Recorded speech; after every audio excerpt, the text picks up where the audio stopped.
Thanks for coming out in this weather. This is the best turnout we've had for an artist talk here, and so I'm really excited about this. I'm Chris from the Secret Gallery. I'm co-owner along with Jill McBarish.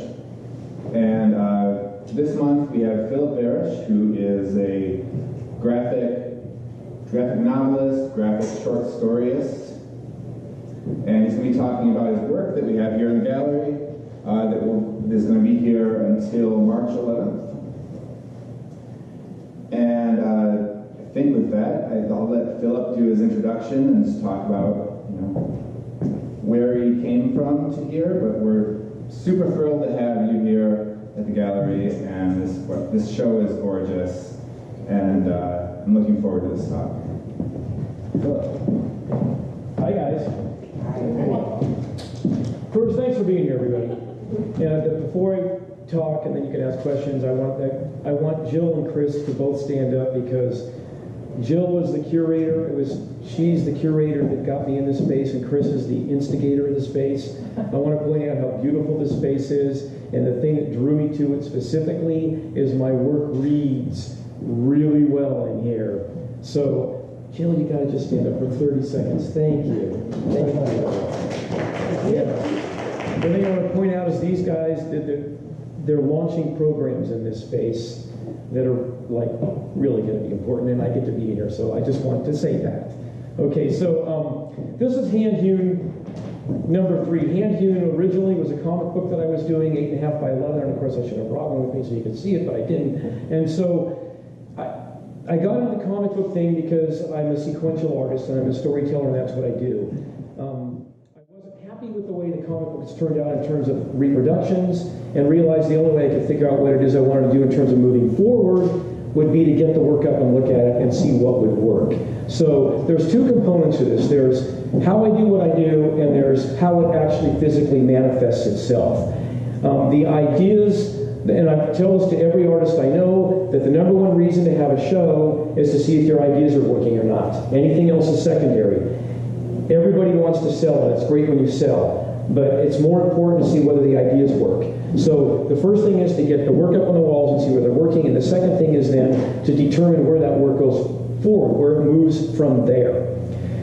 Hand Hewn as an umbrella gives me an opportunity to do 2 things. It gives me an opportunity to explore ideas in terms of how I view narrative structure, and it gives me an opportunity to explore the actual process of painting. Within the idea of narrative structure, because I'm a sequential artist, is I can do single standing short stories, and the term graphic short story is really kind of a parody of the idea of graphic novels, which when that term first came into existence, I thought it was a little bit of an overreach, because they're really just comics, but that has now grown into an actual bona fide identifiable genre. So the idea of being a graphic short story artist is is a parody or a satirical look at the kind of conceit of the idea of graphic novels. Having said that, I thought, well, I'm going to give myself an intellectual concept that I can defend. So my best example of saying that, this piece right here, which is a single short story, a standalone short story, is that one of my criticisms of comics is that the images themselves are subservient to a text. And I want to make it very clear that I have an enormous amount of respect for comic book artists. These guys are really good. They're really good at what they do. But in the final analysis, the images are at the service of the text. And I did not want to be subservient as a visual artist to the actual text. So in terms of how I conceive my work, the images are first, and the text comes secondary. The text is on the same playing field. They are colleagues. They are equals. That's really important to what I do. If you remove the text, it can stand alone on a printed page, and the images can stand alone as their own images. When I bring those 2 things together, it shows that I have respect for both of those disciplines, and they're equal in terms of their contributions to whatever it is you're experiencing. So that's the first thing that's really important to me in terms of the concept of a graphic short story. The second thing is that they're freestanding and can be understood as an experience of just a single, what I would call a linear narrative, but they're also part of a larger construct. So there can be a story arc that they're all embedded in, but you can remove any one of these and they stand alone. And so it's another thing that was important to me in terms of looking at comic books. And again, I just want to say, I really respect comic book artists and writers, but that's not what interests me. You know, what interests me is the ability to create kind of a new visual animal, I guess, for lack of a better term, and that animal is part of a larger kind of tribe of animals, but you can still remove it, and it stands alone. It has its own identity and its own force and its own kind of personality, but at a very basic genetic level, it's part of something larger. So that's what this is about. That's what you're seeing in here. To break it down in terms of the storylines, this is a freestanding story. This is The Last Doll's a freestanding story. These are little segue pieces that were designed to move you from one to the other. On the wall back here, there's a piece called March Past Sam Twite. March Past Sam Twite is the second installment of a series called Cornelius, A Tale from the House of Bernard, who was originally part of a series of, there's a box of color plates back there. They're 3x5 plates. And each one of those plates, there's 24. Each one of those represents what is essentially a chapter in a 24 story arc. I did the plates first because I wanted to establish a visual language, and I wanted to establish a mythology outside of the idea of text. But because it's actual linear in terms of the storytelling that it's part of, I then want to go through and turn it into sequential art. So the March Past Sam Twite is the second installment in terms of the actual, what we'll call the comic book element, but the actual DNA of that and of all of them that come forward are from that Cornelius, all of those color plates. So that's really all I have to say about this. Questions? Yeah. What do you think is your most successful piece or group in this collection? Right now in this show, The Last Stall. And The Last Stall because it represents how I'm viewing not only narrative sequentially, but how I'm viewing space and how I'm viewing really understanding what text means in terms of, there's a dance happening here in terms of text, in terms of composition. I would also say in terms of palette, that is not, I'm not going to say it's missing from the other ones, but the direction that this represents as a creative being, as how I want to express myself in upcoming issues of Hand Hewn, what's embedded in here, and I'll actually take it a little further and say technically that I'm comfortable now with how I do what I do, and that comfort level from a technical, from a philosophical, from the marriage of text and images embedded in this particular series is the direction that I'm headed. And so it's this one of this group, and it's not to say these are lesser, it's to say that this is the embodiment of the direction that I'm now headed. And so this is the one in here that will speak to how I continue from here on out for multiple reasons. If I could ask you real quick, this is, I think, a good one to focus on because there are 4 images. There are 3 parts to the story. There's the actual story that you experience. There's the visual story that you put together to illustrate the experience. And then there's the text that you wrote, which is its own poetry and its own explanation of what you experience. We can see the visual because we're here in the gallery. Could you tell us the actual experience that you had, because it, to me, is such a traumatic experience. And then could you please actually read the text as it would be on a page separate from the images, as it would be as its own poetry, so we could hear the story as poetry when it's not broken up with the images? Okay, I mean, you good with that? Yeah. It's short. Okay, so, and actually I'll just preface all this by saying that there's the literalness of a story, and then there's the how we interpret that.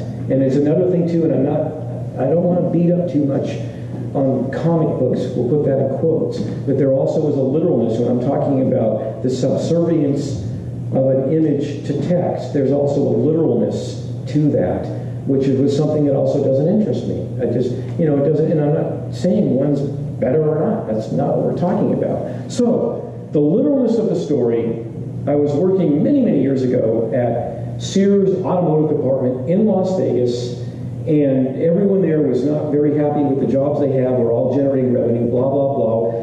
There's a lot of bays in the old automotive department. There was just, a series of bays. Cars would pull into the bays. Well, they weren't supposed to, but they would. One night, there's three of us hanging around. It's like, it literally is 8:45 when it closes up, and a car does literally pull into the last stall.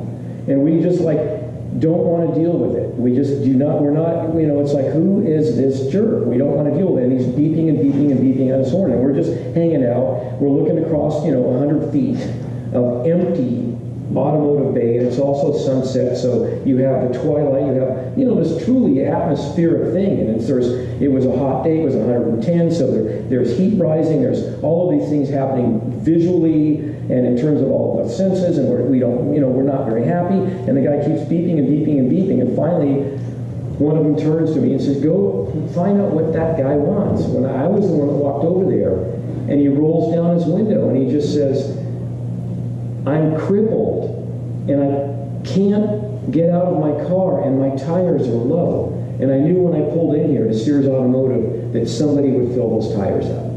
So there is so much information, there's so much stuff in that kind of singular experience that it had to become a sequential thing. I mean, there's so much stuff about just the humanity of it, what it means to be a human being, and all of the elements. There's an economic component, there's a social component, there's all this stuff that interests me embedded in that single story. So, I'll read it to you real quick here. So, it was 843 North Sunrise Mall, no more radiators to seat, boil, crawl. Where two stood at 7, one stood at 5, all three stood in the evening's last stall. Now empty bays, corrugation, scrawl, above cooling asphalt, shrunken, small, where the three still stood, 8:45, at their last stall. At 8:53, the two who stood at 7 turned to the one who stood at 5. Is he an idiot, entitled, or just sheer gall? Deal with whoever would drive, beeping, beeping, beeping, into our last stall. Suspended rose madder, grit in the hall, oily grease, sign bent on the wall, silent the three, sandy fixed, witnessed 8:51, a car pull into the last stall. Parked in smudges, heat, horn as a call, 86 feet from the three. The visitor sat, beep, beep, beep, alone in the dusk of the last stall. The driver, no imbecile, not privileged, no gall, till explain. On my birthday in autumn, in France, in Nice, a man with a truck plowed through the crowd. I awoke as a widower, strangely mean, although both my legs from my body were on. Remind me of all. I simply knew that I would get your help when I pulled into your last stall. So, there's things in here too, technically, the idea, like I said, there's an economic component, there's a social component. I'm very happy with this piece. I'm very, very happy with it.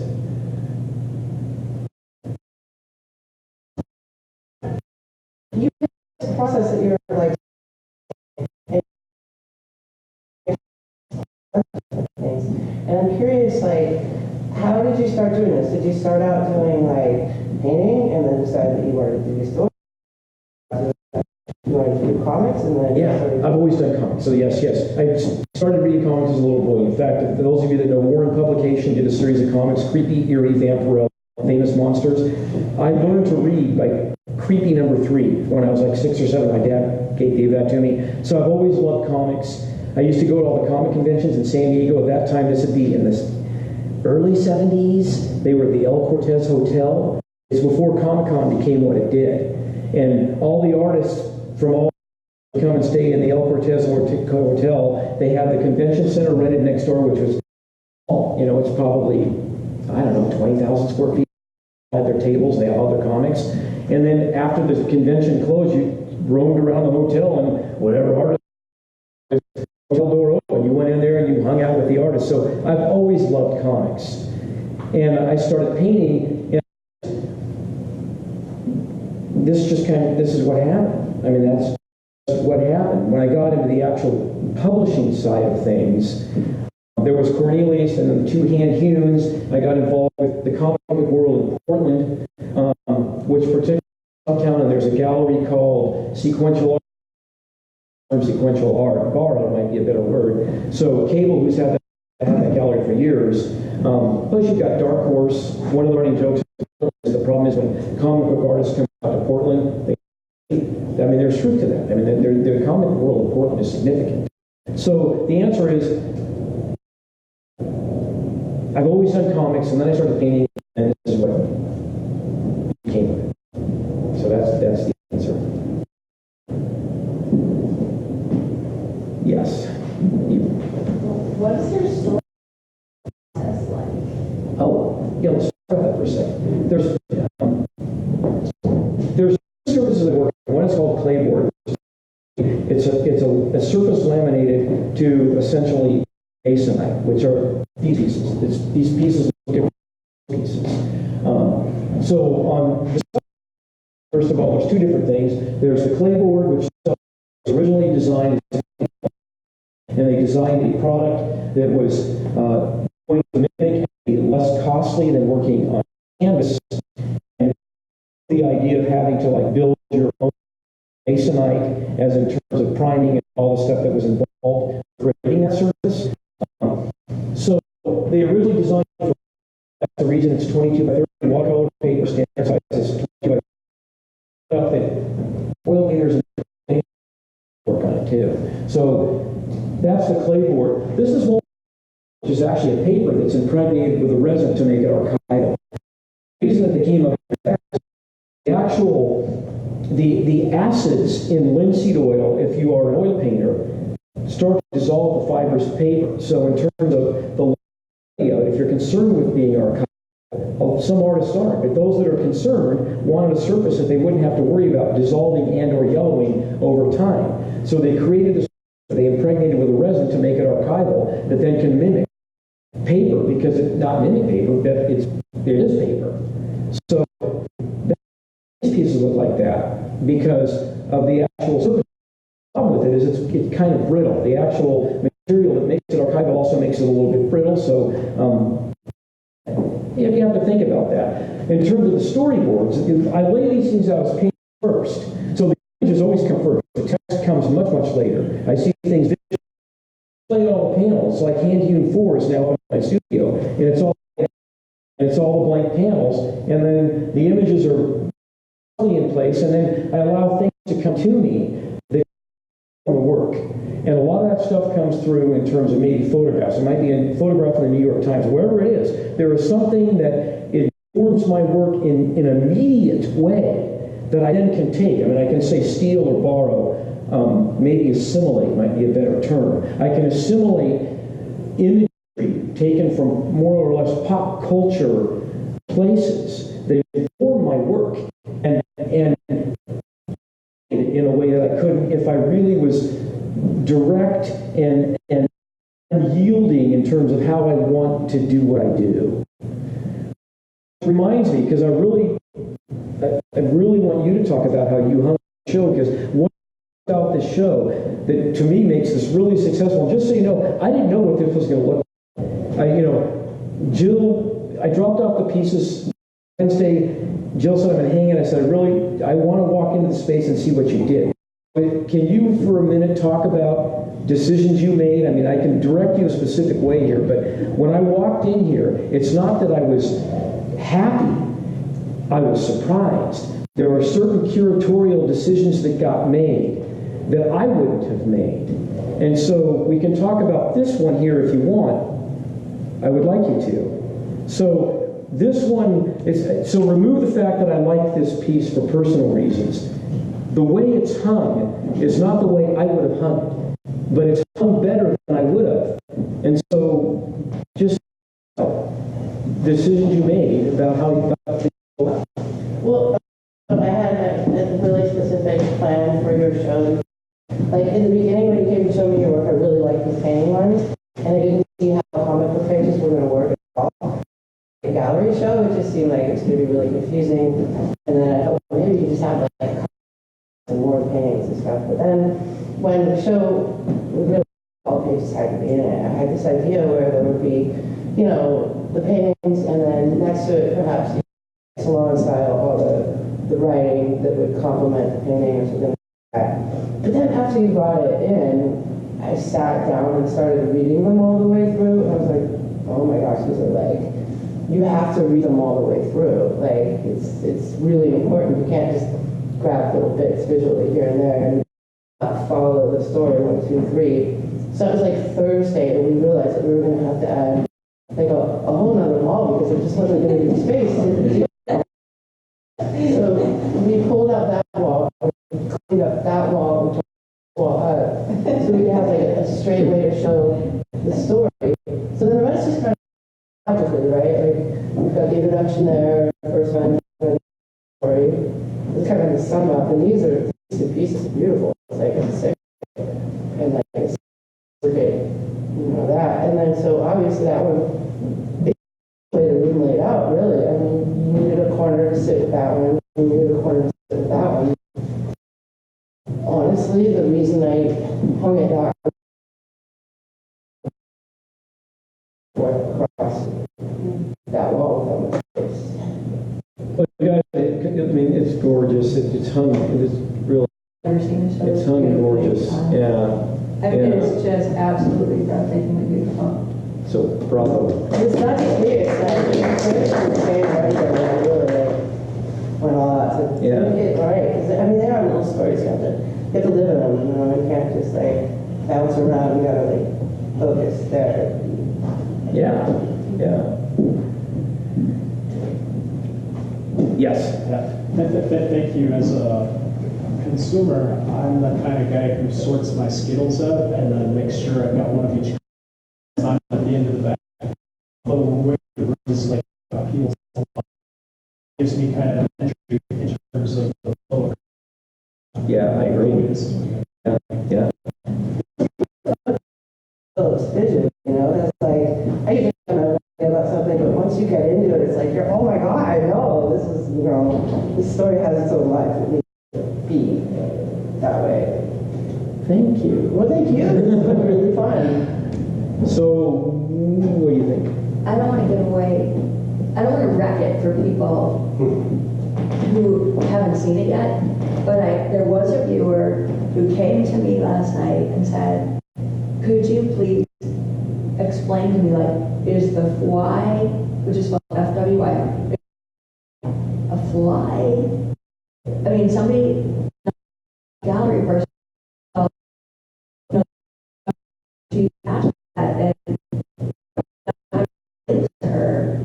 So we went up and looked at the image, and I said, yes, the fly is a fly. And then he looked and he said, this. And I said, well, mom, M-O-M-S-I, is OMSI. You know, there are like so many puns in this story. And then there was another guest here last night who's a big New York Times reader. And so critics in the New York Times is A.O. Scott. And so one of the characters in here is, I think it's A.O. A.O. Swat. Swat. A.O. Swat. comments, and I don't want to give them all away because as you're following, as a viewer, then you kind of catch them and you think it's really funny. If you don't know it, you don't quite get it. So there's like a whole bunch of them in here. Here's a character who's like kind of this insane obsessive character, and here's that day 181. Like, can you explain some of the puns here for those of us who might not? Even if we were to get some of them, really so insanely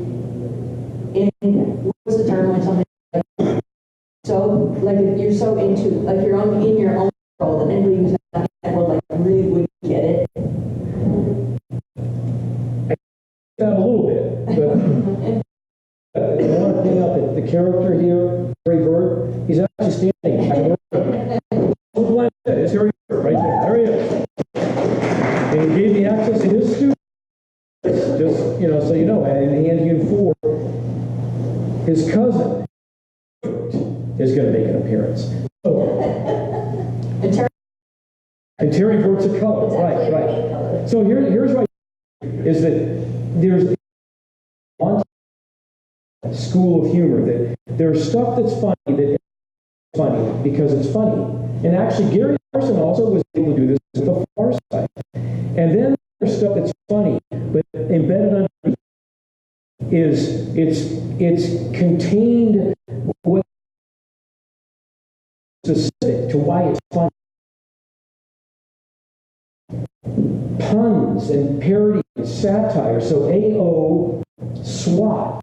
Those who know who A.O. Scott is can understand the fun of him as a critic. You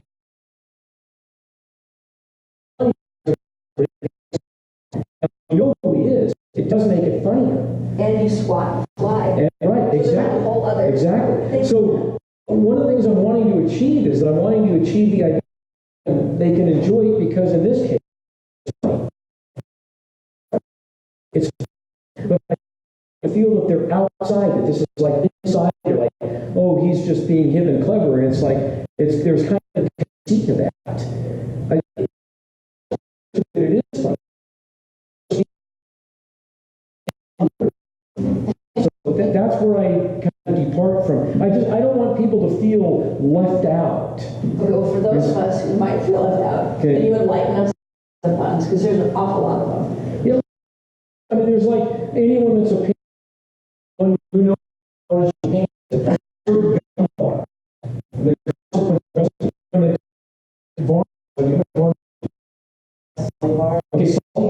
right there you go. So that's a reference to Richard Schmier. Well, Richard Schmier, a historian. Now, I don't think you know that. I think Richard Schmier is pretty funny, but it's actually Richard Schmier who's a critic based out. So there's stuff like that. I mean, stuff like last Thursday. There's the first Thursday, last Thursday. It's the second Saturday openings. That communities have days of the week they set aside for those openings. So the fact that there's references to things like that. The Tallyman Gallery here, you don't need to know that it was the Talisman Gallery, of which Joe and I were members for many years. It's funny that it's the Tally. I think it's funny. I mean, you think of the Hero Party song, at least I do. So, yeah. So that, yes. Was that a yes or no question? So the days of the month, like day 182, what's that all about? Those are just literally consecutive days. They're just meant to be days. So the passage of time, just the passage of time, just looking where this thing goes. So like the very last part of my point, because there's some things in there too. So like the very so so the Bar Institute in art. I mean, I admit that I lifted part of her last name for that.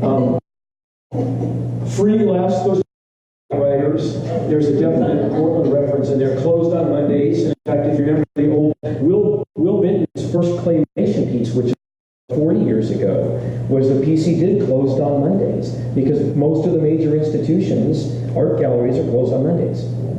So there. Okay. Notice I'm walking away. Well, I don't know, man. I mean, I don't know. Can you talk about Stanley a little bit? Oh, Stanley! Wait, talk about Stanley. So here's Stanley. You'll see him placed throughout. That's the official portrait of come in the door. And to the left of that, there's a Stanley statue that was made by the Job Corps kids. Like, this is amazing. Stanley, and if I thought it through, I would have brought him. He's a porcelain dog